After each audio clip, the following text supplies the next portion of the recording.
दशमस्कन्धः अथ 3सप्ततितमोऽध्यायः 73rd chapter from श्लोका 18. श्रीभगवानुवाच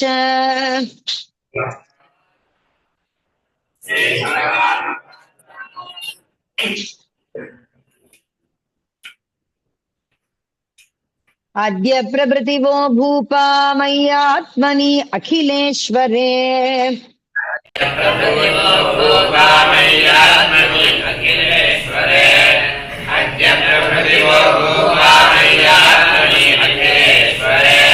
सुदृढा जायते भक्तिः बाढमाशंसितं तथा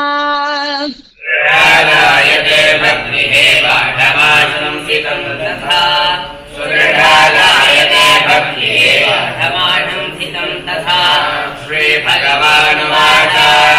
अद्य प्रभृतिवो भूपा मय्यात्मनि अखिलेश्वरे सुदृढा जायते भक्तिः बाढमाशंसितं तथा नित्याव्यवसितं भूपा भवन्तर्तभाषिणः नित्याव्यवसितं भूपा भवन्तर्तभाषिणः नित्याव्यवसितं भूपा भवन्तर्तभाषिणः प्रियैश्वर्यमदोन्नाहं पश्य उन्मादकं नृणाम् ऐश्वर्यमदोन्नाहं पश्य उन्मादकं नृणाम् श्रीश्वर्यमदोन्नाहं पश्य उन्मादकं नृणाम् नित्याव्यवसितं भूपा भवन्तर्तभाषिणः श्रीश्वर्यमदोन्नाहं पश्य उन्मादकं नृणाम् ऐहयो नहुषो वेणो रावणो नरकोपरे ऐहयो नहुषो वेणो रावणो नरकोपरे ऐहयो नहुषो वेणो रावणो नरकोपरे श्रीमदाद्रंशितास्थाना देवदैत्यनरेश्वराः श्रीमदाद्रंशितास्थानात् देवदैत्यनरेश्वराः श्रीमदाद्रंशितास्थानात् देवदैत्यनरेश्वराः ऐहयो नहुषो वेणो रावणो नरकोपरे श्रीमदाद्रंशितास्थानात् देवदैत्यनरेश्वराः भवन्त एतद्विज्ञाय देहाद्युत्पाद्यमन्तवत्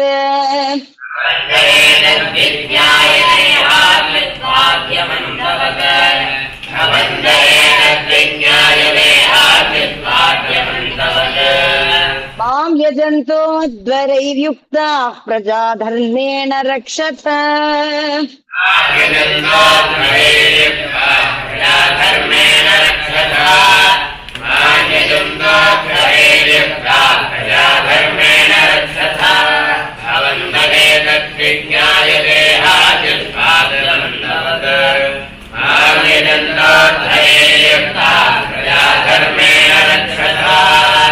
तन्तन्वन्तः प्रजातन्तूं सुखं दुःखं भवाभवौ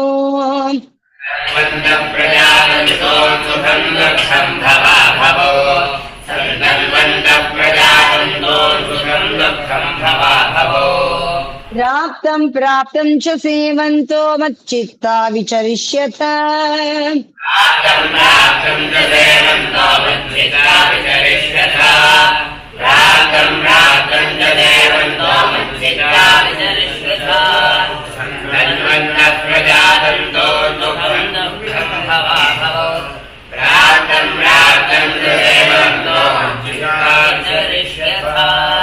उदासीनाश्च देहादौ आत्मा रामाधृतव्रताः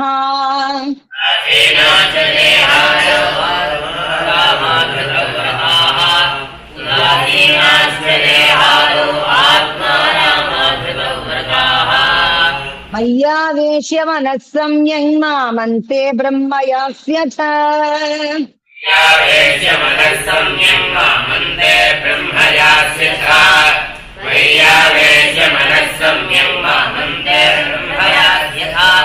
उदासीनाश्च देहादौ आत्मा रामाधृतव्रताः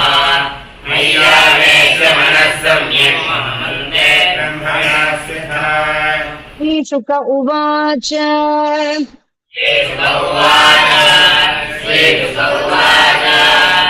इत्यादिश्य नृपान् कृष्णो भगवान् भुवनेश्वरः इत्यादिश्यनृपान् कृष्णो भगवान् भुवनेश्वरः इत्यादिश्यनृपान् कृष्णो भगवान् भुवनेश्वरः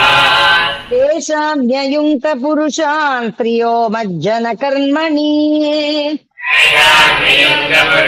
स्त्रियो मज्जन कर्मणि तेषां स्त्रियो मज्जन कर्मणि श्रीशुकोवाच इत्यादिश्यनृपान् कृष्णो भगवान् भुवनेश्वरः तेषां नियुक्तपुरुषान् स्त्रियो मज्जन कर्मणि सपर्यां कारयामास सह देवेन भारत कारयामास सह देवेन भारत कारयामास सह देवेन भारत नरदेवोचितैर्वस्त्रैः भूषणैः सद्विलेपनैः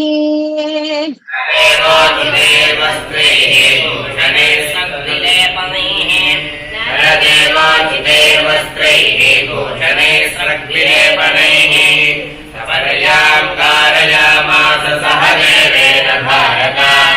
नरदेवोचितैर्वस्त्रैः भूषणैः सद्विलेपनैः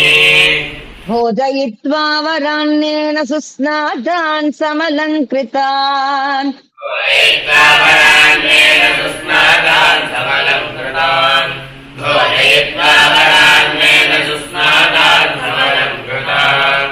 भोगैश्च विविधैर्युक्तान् ताम्बूलाधीन् नृपोचितैः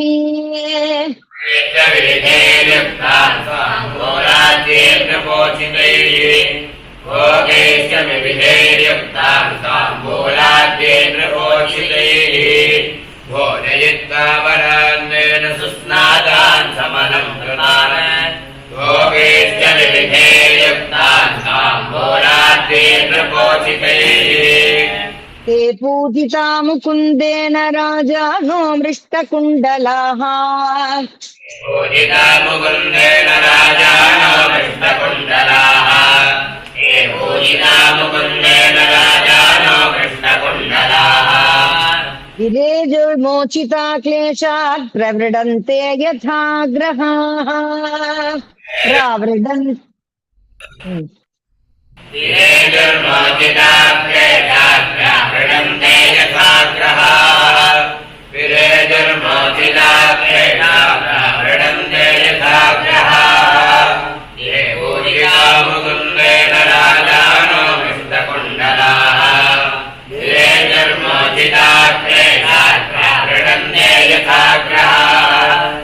रतान् सदश्वानारोप्य मणिकाञ्चनभूषितान्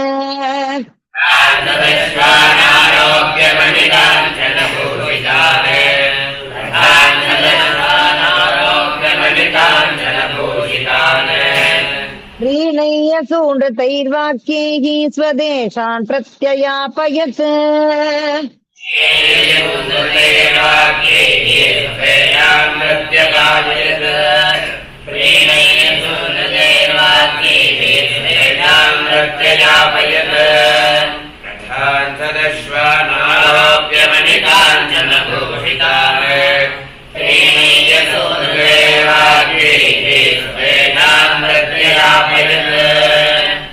एवं मोचिता कृच्छ्रात् कृष्णेन सुमहात्मना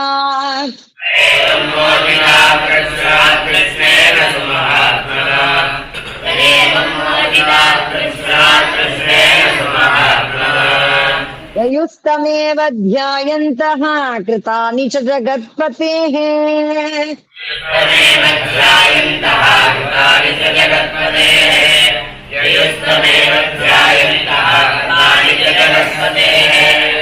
एवं मोदिता कृष्णेन सुमहात्मना ययुस्तमेव ध्यायन्तः कृतानि च जगत्पतेः जगदु प्रकृतिभ्यस्ते महापुरुषचेष्टितम् प्रकृतिभ्यस्ते महापुरुषचेष्टितम् प्रकृतिभ्यस्ते महापुरुषचेष्टितम् यतान्वशासद्भगवान् तथा चक्रुरतन्द्रिताः भगवान् तथा चक्रुरतन्द्रिताः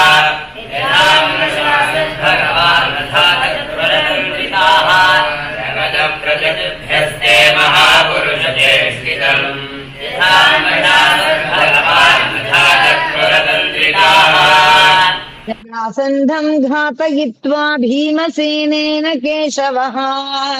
जरासन्धम् घातयित्वा भीमसेनेन केशवः जरासन्धम् घातयित्वा भीमसेनेन केशवः पार्थाभ्याम् संयुतः प्रायात् सह देवेन पूजितः पार्थाभ्याम् संयुतप्रायात् सहदेवेन पूजितः पार्थाभ्याम् संयुतप्रायात् सहदेवेन पूजितः जरासन्धम् घातयित्वा भीमसेनेन केशवः पार्थाभ्याम् संयुतप्रायात् सहदेवेन पूजितः नत्वा ते खाण्डवः प्रस्थम् शङ्खान् दद्भुर्जितारयः खाण्डवप्रस्थम् शङ्खान् दद्भुर्जितारयः दत्वादे खाण्डवप्रस्थम् शङ्खान् दद्भुर्जितारयः हर्षयन्तः स्वसुहृदो दुर्हृदाम् च सुखावहाः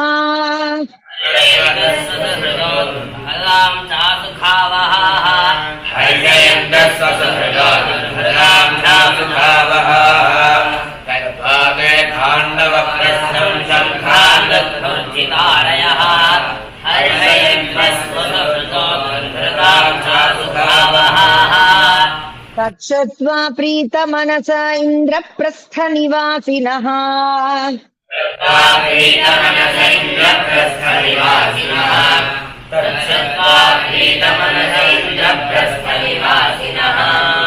मेनिरेमागधम् शान्तम् राजा चाप्तमनोरथः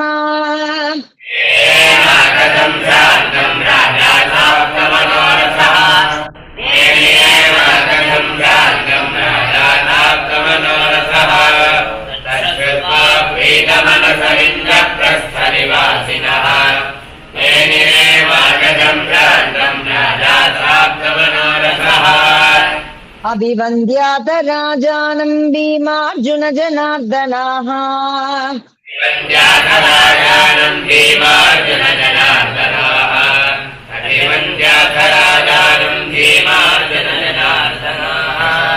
सर्वमाश्रावयान् चक्रुः आत्मना यदनुष्ठितम्